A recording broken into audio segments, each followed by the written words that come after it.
what do you think? I wanted to ask you about Texas Tech. They beat an undefeated BYU team handedly by 20 points. Is Texas Tech legit?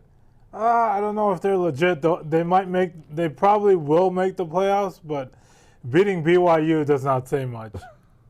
With all due respect to BYU. I agree. Look, BYU's a nice program, and they, under their coach, they've built a nice, they're competing. They're 7, 8, 9 wins, but they are nowhere close. Let me make that clear.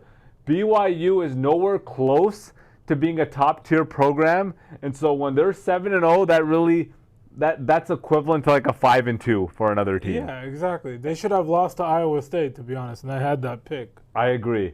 And so, but you know what? Look, Texas Tech, their offense, they have a nice offense.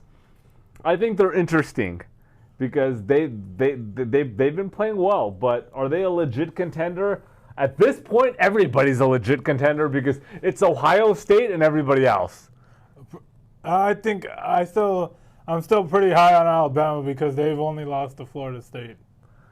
Yeah, I mean, Alabama, I think they're a quality team, and they've made up for that, early loss. But I'm not buying Alabama. I'm not buying them at all.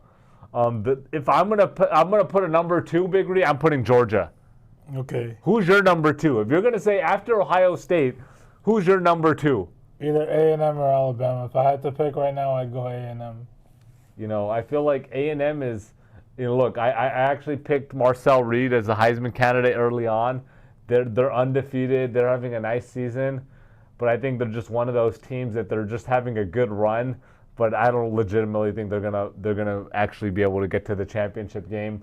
I think Georgia gets back there. I've said that all along. I think Georgia, Ohio State is my top 2 that go to the championship game. If I had to throw a third out there, honestly, I think Ole Miss makes a run. I like their QB a lot.